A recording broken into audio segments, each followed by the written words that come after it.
Fala também se existe alguma possibilidade de Elinho, ex-Red Bull Bragantino e São Paulo, virar reforço do Corinthians. Falo também sobre o Brasileirão. Será que ele é apenas a 9ª liga mais forte do mundo? Para completar as últimas no mercado, bastidores, finanças e muito mais. Fala aí pessoal, sou Jorge Nicola, bem-vindos a mais um vídeo do canal, sempre bom ter vocês por aqui. Sem perder tempo, pedir para deixar like, se inscrever no canal e ativar as notificações. Queria destacar que Memphis Depay entrou para a história do futebol holandês nessa terça-feira. Eu estou gravando o jogo enquanto a bola ainda está rolando para Holanda e Malta.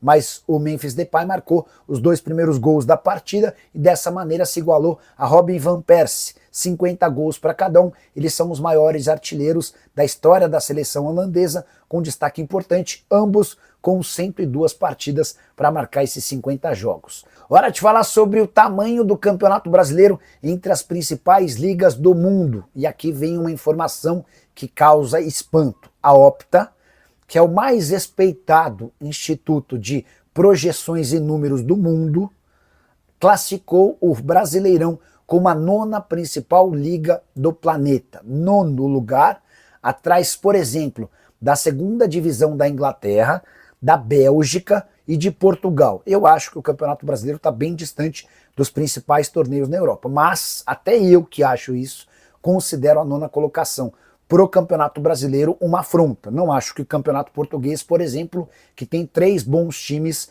tem um nível melhor do que o nosso. Não acho, tenho certeza que o Campeonato Belga não é melhor que o Campeonato Brasileiro. E discuto muito se a Championship, a 2ª divisão inglesa, tem mais capacidade, potencial e qualidade que o futebol brasileiro.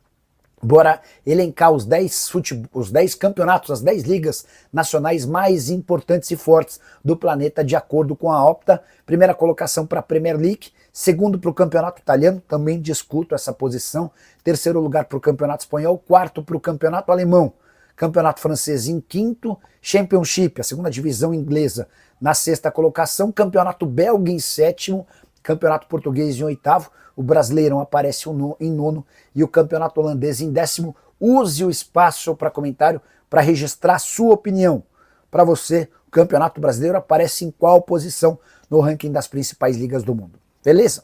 Hora de falar sobre Anderson Talisca, para mim um dos principais jogadores brasileiros que se perderam no mundo por optarem sempre por contratos maiores do ponto de vista financeiro e menos importantes do ponto de vista esportivo. Imagino que o Talisca tinha potencial para, por exemplo, estar jogando na seleção, mas ele optou por jogar no Al Nassr, no Fenerbahçe, enfim. E a grande novidade envolvendo o Talisca é uma declaração dele admitindo que conversa para voltar ao Bahia. Dá uma olhada na frase, abre aspas, estamos ajustando os detalhes da conversa e alinhando os pontos principais. Tenho muitos objetivos a conquistar na minha carreira e acredito que o Bahia possa ser o lugar ideal para alcançá-los. Jogador de 31 anos de idade, que havia se mudado em janeiro do Al Nassr da Arábia Saudita para o Fenerbahçe da Turquia, tem contrato por lá na Turquia até junho de 2026. Acho difícil imaginar que o Fenerbahçe o libere antes. Então imagino eu que o Talisca esteja acertando os ponteiros para que assim que seu contrato terminar em 1 ano, para que ele possa se mudar ao Bahia com 32 anos de idade. Jogador alto, forte, que faz bem a camisa 9, joga de 10, joga pelo lado de campo. Se estivesse num centro maior, poderia inclusive concorrer por vaga na seleção brasileira. Na Turquia, nesses menos de 5 meses, foram 25 jogos, 23 jogos, com 12 gols e 2 assistências.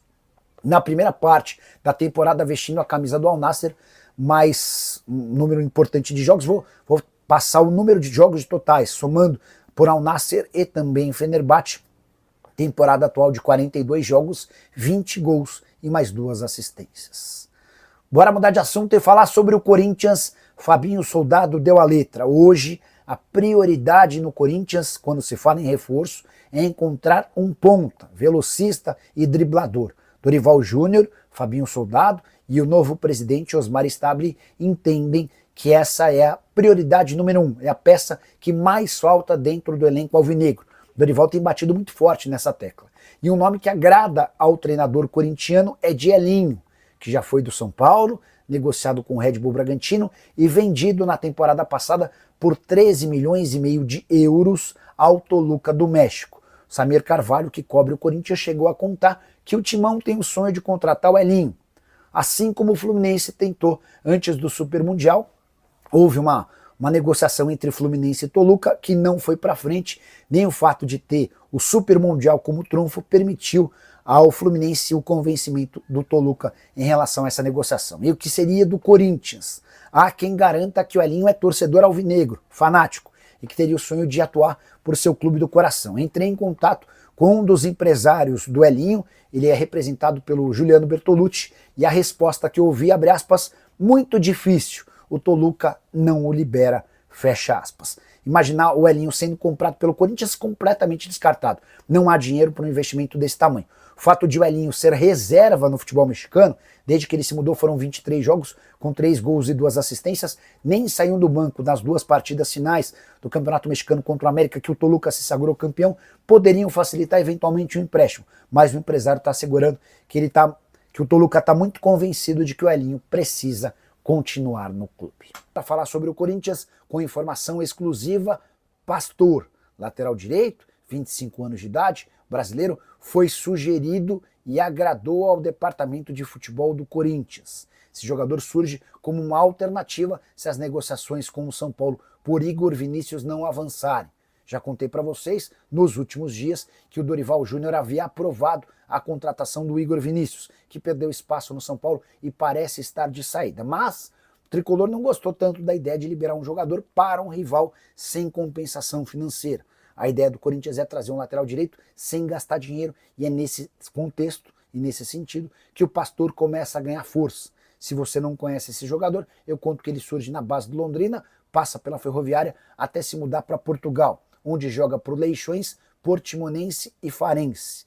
Na temporada que acabou de terminar lá em Portugal, foi titular absoluto do seu time com 34 jogos e 2 assistências. O nome foi sugerido para o Fabinho Soldado, que levou para a avaliação do Departamento de Análise do Corinthians. Houve aprovação, Dorival Júnior também gostou e as tratativas estão sendo conduzidas. O fato de o Farense ter sido rebaixado para a segunda divisão do futebol português facilita o negócio com o clube português. Só para completar, outro nome sugerido também para a lateral direita é de Joaquim Garcia. Esse é um argentino de 23 anos de idade que atua pelo Vélez Sarsfield. O grande problema é que ele não tem conseguido jogar. Sua última aparição em 23 de janeiro, causando enorme desconfiança no timão. Corinthians que ainda busca um zagueiro e atacantes de velocidade para atuarem pelo lado do campo são as prioridades de Dorival Júnior para o segundo semestre. E você, o que pensa sobre os nomes que eu contei? Não esquece de deixar like, de se inscrever no canal para falar sobre o Corinthians e a possibilidade de os atletas convocados defenderem o timão na quinta-feira no jogo contra o Grêmio, Campeonato Brasileiro em Porto Alegre, a partir das 20 horas. São 8 atletas que desfalcam o timão nessa data FIFA. Estou incluindo também o Felipe Longo e o Breno Bidon, que estão a serviço da seleção sub-20 no Egito. Até por conta da distância, esses dois estão praticamente descartados. Memphis Depay também tem poucas chances de jogar, até por estar em outro continente. Carrilho e Félix Torres estão no Peru. Eles se enfrentam, Carrilho da seleção peruana, Félix Torres da seleção equatoriana. Difícil imaginar que eles possam ser utilizados na quinta, até porque devem ser titulares de suas seleções.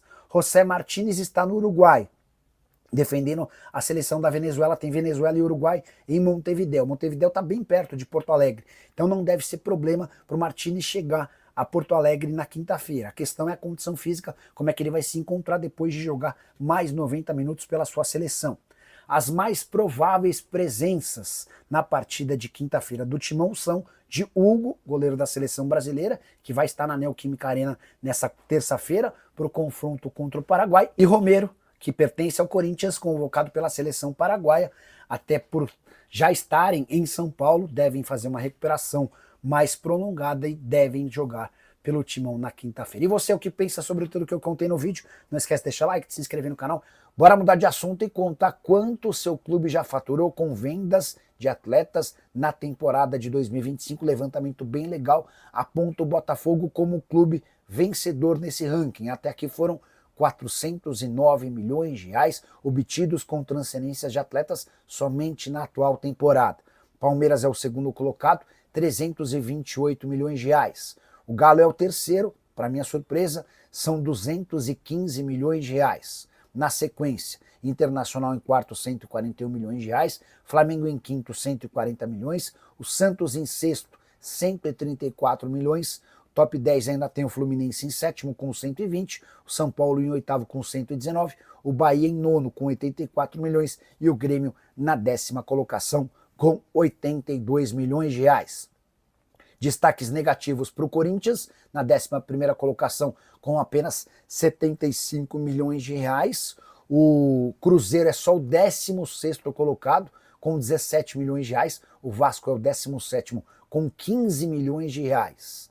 Sport, ou melhor, Juventude e Mirassol ainda não conseguiram qualquer centavo com vendas de atletas em 2025. Família boa, ficamos aqui com aquele giro de notícias do maior clube brasileiro. Claro que a gente tá falando realmente do maior clube do mundo, o Coringão. Se você ficou no vídeo até agora, não esqueça de deixar aquele like maroto e se inscrever no canal, ativa também o sino das notificações para ficar por dentro de todas as atualizações do maior clube brasileiro. Valeu! E a gente vai ficando por aqui, né? Um grande abraço no seu coração, segue pra mais, até o próximo vídeo. Vamos que vamos!